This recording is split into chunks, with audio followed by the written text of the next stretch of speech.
Hello everyone. In this video, we're going to discuss this problem E, long permutation from the Codeforces round 681 div 2.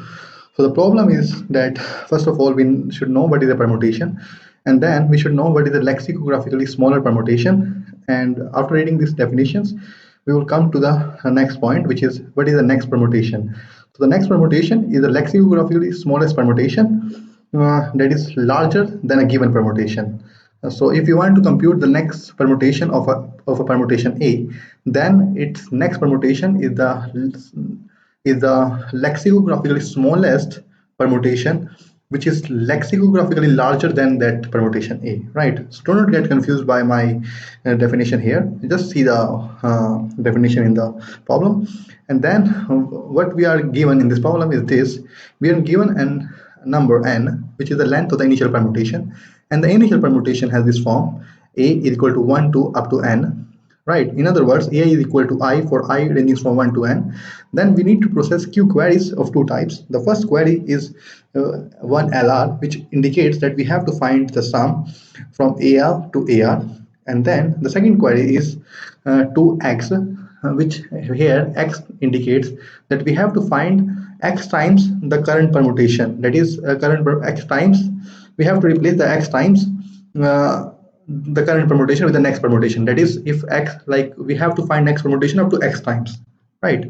So now we will understand what is next permutation, right, in just a minute. So we need to just look at the constraints. So the constraint is that we are given n up to 2 into 10 to the power 5, and then we are given q which is 2 into 10 to the power 5 as well. So then now, yeah, for the queries of the first type, in which we have to find the sum, we have to output the sum, right? So for the sum, we know we can use prefix sum or a segment tree, and can easily calculate the sum in a log n time. For q queries, it will take q log n. So in total, we will need q log n for all the queries. But since we have another query, which is the second query, in which we have to find x times the next permutation, x times the next permutation with respect to the current permutation. So this is the query we need to analyze now in the whiteboard. So for that, first of all, we need to know what is a next permutation. So now we'll move on to the whiteboard. So what is a next permutation and how to obtain the next permutation? So the next permutation definition we have seen. Now what is exactly how we can visualize next permutation with an example. So let us suppose we have to find the next permutation of 2, 1, 4, 3. So now for finding the next permutation, we will move from left to right, and then from left to right, we will first of all check whether here initially we have 2. So for the next permutation, whether we can put here 2 or the next bigger number available for us, which is 3. So because we have 1, 2, 3, 4 number are available, and out of them 3 is the next bigger number. So here in this place, whether either 2 will come or 3 will come, and 3 will come only and only if this part, the remaining part, is lexicographically biggest. That is, it is a part which has the biggest number in the first and the smallest number in the last. So if we compare 1, 4, 3 and 4, 3, 1, we find it is not matching. So it means we have not yet exhausted all the permutation in this part. So that means we can put here 2, and then now at this position again we have two choices, like the current choice, which is 1, and the next higher choice from the available choices, which are 1, 3 and 4, which is 3. So it means we can put only 3 and only if the permutation in this part of the segment is the lexicographically biggest, which is biggest element followed by the next biggest element followed by the next smallest element, all the way. So it should be 4, 3. Since it is 4, 3, it means that we have exhausted all the permutations. So it means we should for next permutation we should put here 3, and then after that we should put the remaining elements, which is 1 and 4, in a sorted order, right? So in this way we can the next permutation of 2, 1, 4, 3 is 2, 3, 1, 4, and in this way we obtain the next permutation. So what we have observed from here is that for a given position, when we move from left to right, we need to check the next positions from that position from the next position to the last, and check whether this is lexicographically biggest. So it is kind of like a on square check for one position, For one position we're checking n, so for n position we'll check n square. So it is kind of like a on square check, on square way to obtain the next permutation. So if ever in this way, so now we will understand it a little bit more. So we know that firstly we need to understand how, like we have 2 into 10 power 5 number of queries, right? And our maximum x, which is the maximum value of maximum next permutation, can go up to 10 power 5. So if we compute, it is 2 into 10 power 10. So our total x can be 2 into 10 to the power 10. That is, we can have to find this next permutation up to 2 into 10 to the power 10 times. So if we apply this, if we compare, if we see this with our on square next permutation, so it means we will need around on square times this x total operations to come to satisfy all the queries. And we, because after calculating this value of on square x total for howsoever small value of n, we can clearly see that it will definitely exhaust our exhaust the time limit. So we need to think something better. But before that, let us try to understand in permutation in general. So permutation in general, we know that if we have a permutation which is initially 1 to 3 up to n arranged in this way, so we know that there are a total of n factorial ways to arrange these numbers. So there are a total of n factorial permutations. So it means, like if we have n equal to 1 and then we apply x operation to it, and if we apply an operation x which is greater than 1, then it will not change this 1 at all, because we have already one permutation, and if we applying it next to next permutation, then it is already reached its maximum limit, right? Like 1 is the lexicographically biggest permutation, and 1 is also the lexicographically smallest permutation for a permutation of length n equal to 1. Whereas when we go to n equal to 2, so if we apply x greater than 1, if we apply x equal to 1, then we will reach 2 in 2 comma 1, because we know that a permutation of length 2 has two ways to two permutations in total. So it means that after applying x equal to 1, if we apply further any x, then 2 comma 1 will remain 2 comma 1. It will not change. Similarly, for a permutation of length 3, if we apply operations greater than 6, then it equal to 6, it will make it 3 to 1, and after that it will remain 3 to 1. It will not change at all. So it means there will be certain value of m, which is some kind of variable, such that m factorial will be less than x total. uh, right? It means that the number of permutation is less than our total x, and also m plus 1 factorial is greater than x total. So we need to find such a m in which m factorial is less than x total and m plus 1 factorial is greater than x total. Why we need to find such an m? Because for such a m, for this value of m, uh, if we have this value of m, then there will be certain point, like our m factorial will get exhausted, but x total will still remain, and then m factorial after reaching the lexically biggest value will remain the same. Whereas when if we have m plus 1 factorial greater than x total, it means that our x total will get exhausted, and m plus 1 permutation will still be large enough to capture all the x total, right? So if we solve this value of m, the threshold value, such that m factorial is less than x total, whereas m plus 1 factorial is greater than x total, then we'll get m equal to 13 factorial, right? So it means it will affect our this next permutation queries will affect at most m plus 1, which is equal to m plus 1, which is equal to 14 rightmost positions. So why m plus 1 positions? Now we need to understand why m plus 1 positions, because since m factorial is less than x total, right? So our m factorial, it means that we have exhausted all the m factorial permutation, and then therefore we'll need some additional permutation which will come after replacing the next after replacing the next higher element element by at least 1 to exhaust the remaining x total permutation. So what I want to say is this. Yeah, let us see this here. Yeah, uh, here. So let us take our m equal to, like for example, if our n is equal to, let us take 20, right?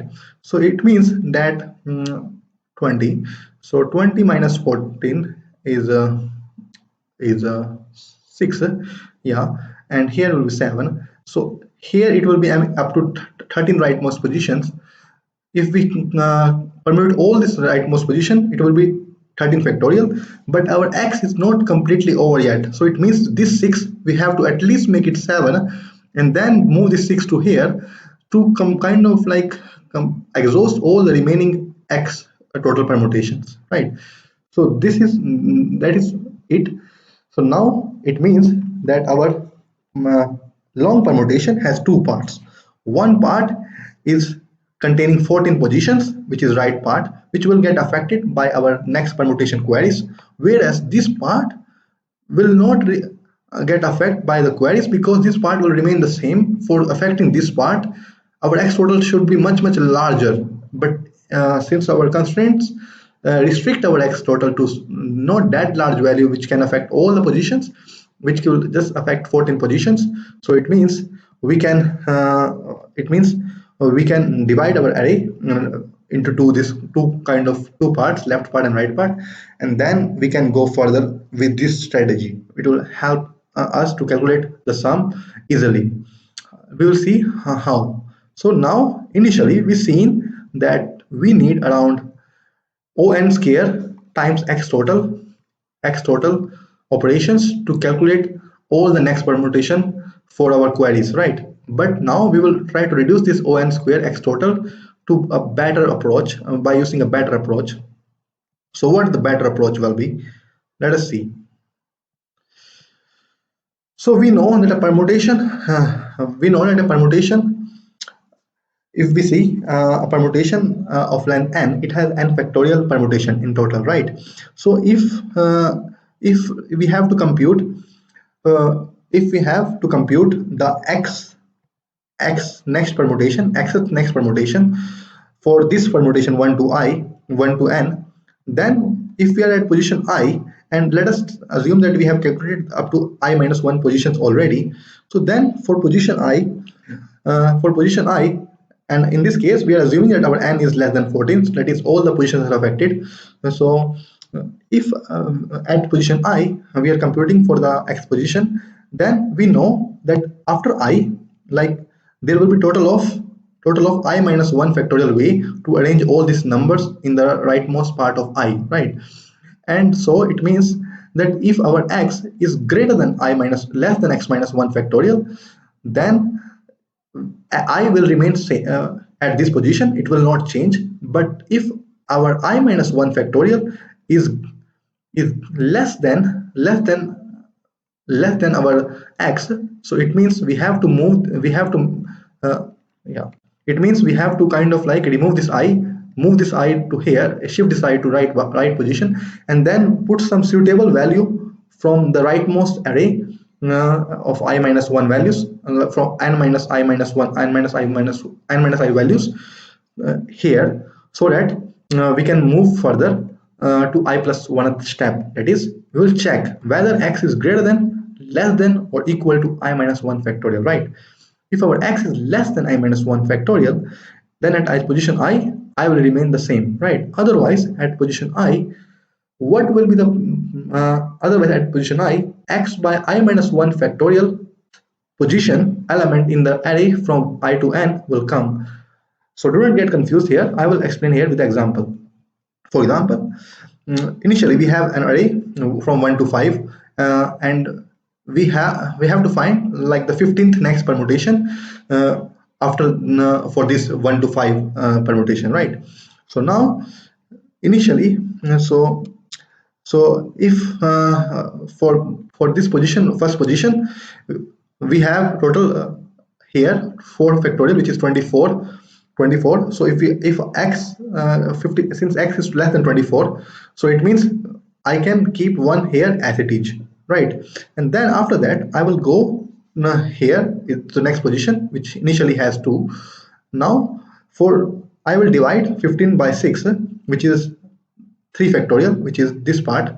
So since it is exhausting the full full like it is coming greater than it is actually equal to 2, it means that we have exhausted for the value 2 here all the 6 permutations. So it means we need to replace 2 by a number, by a suitable number, and move 2 in the rightmost part, right?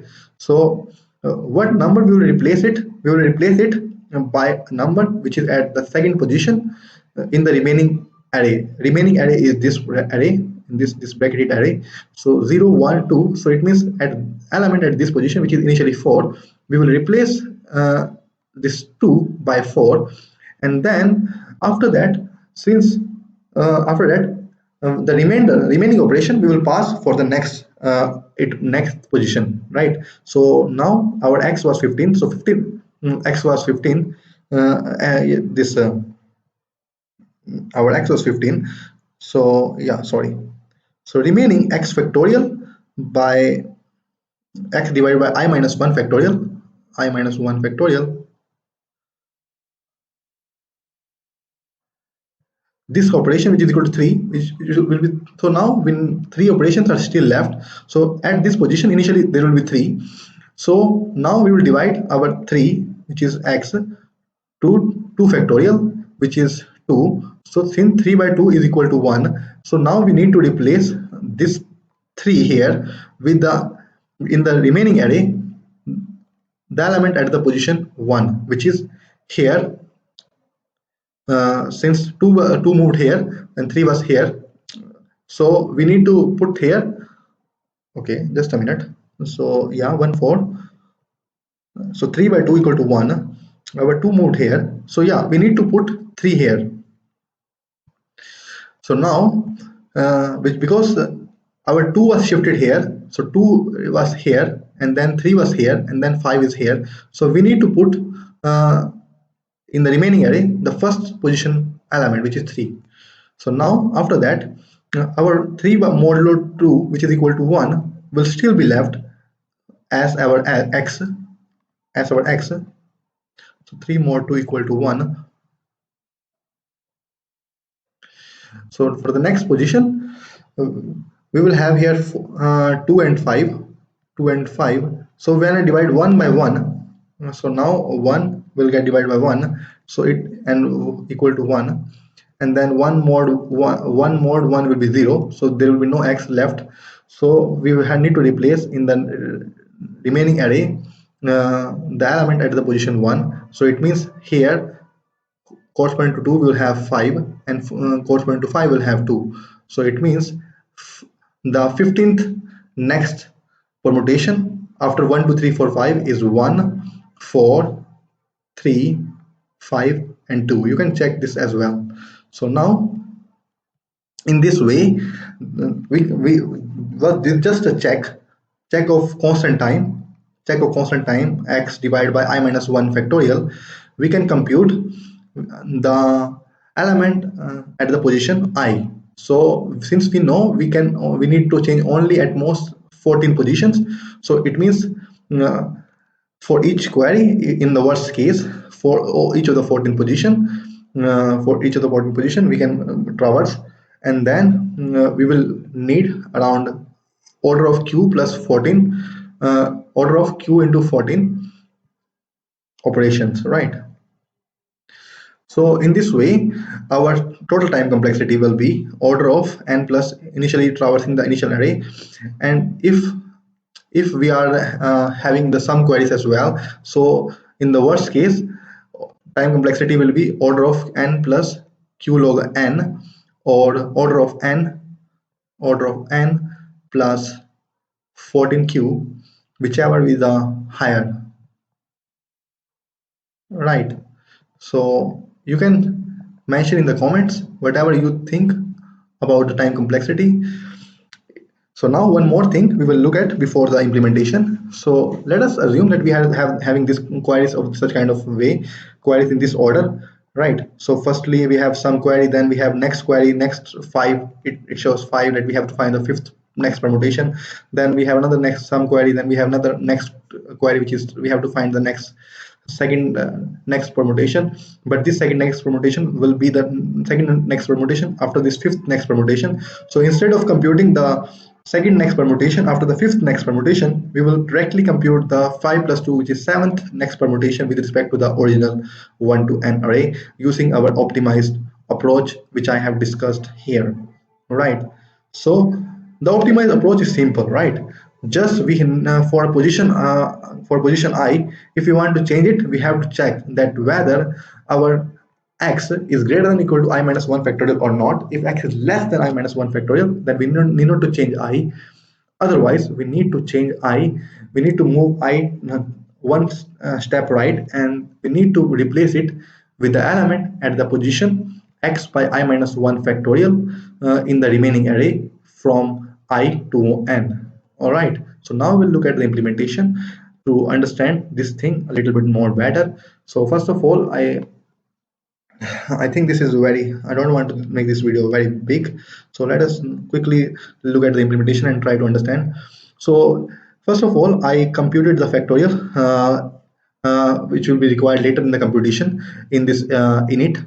So init is computing the factorial. So I have initialized the factorial long array, and then I have computed all the factorials, and then after that, after doing init, which will give us all the factorial up to 14, we will input our variables, and then now the second part of the long permutation will be which will be affected by the next permutation. We will calculate how many number of right elements we can have in our permutation. So it will be minimum of 14 or n. So if our n is less than 14, then all the elements will be affected by the next permutation operation. Otherwise, only 14 element will be affected by the next permutation operation, and other elements, the remaining elements, will not be affected. So the remaining elements will be left elements, which is n minus right number of right elements.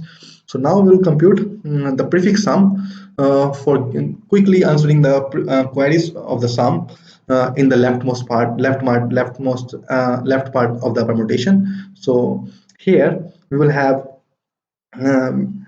we are in now this next function, which is iota, it will kind of like initialize our left part from 1 to n, starting from the first position, not the 0 position, because we are doing this iota from prefix sum dot begin plus 1, and also we have taken num left plus 1 elements for the same purpose.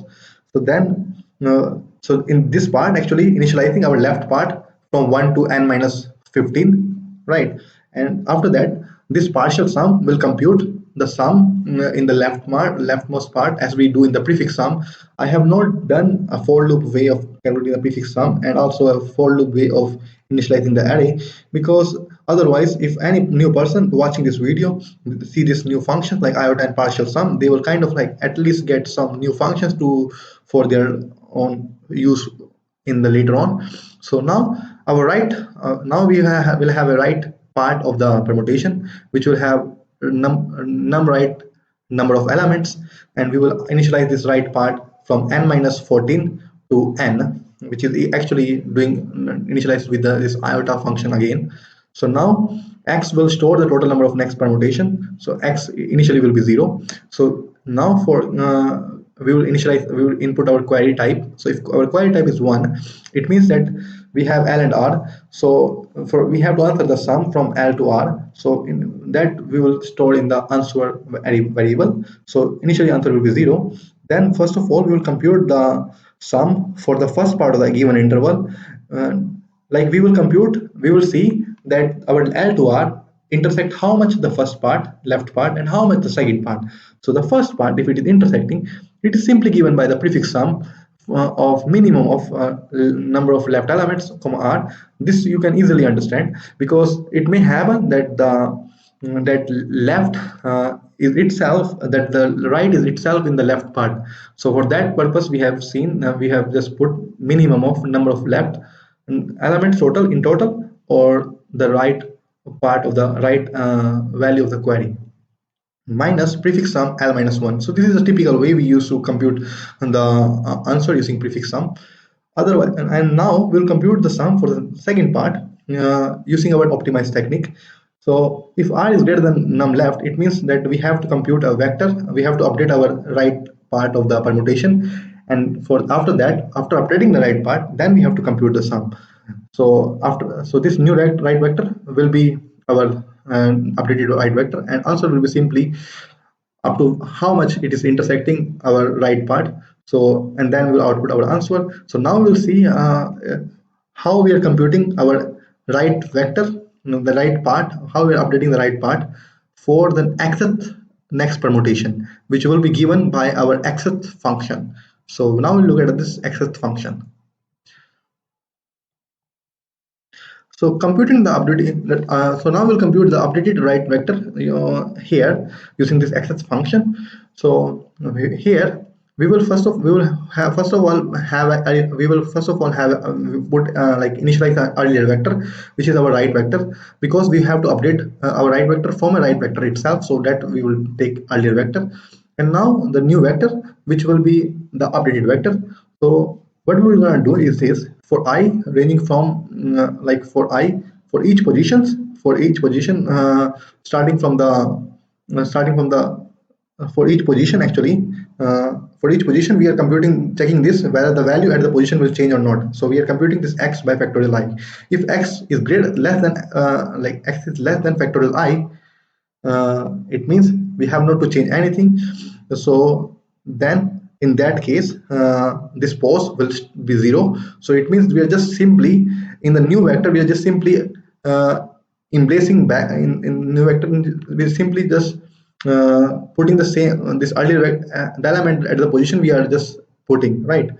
And also we are erasing in the earlier vector the element at the position pose. So it means that if x is greater than factorial I, only then our this position, because if x is less than factorial I, so it means like x by factorial I is equal to 0. So in the remaining vector, whatever be the zeroth position, then the zeroth position will be the position of the I of the I.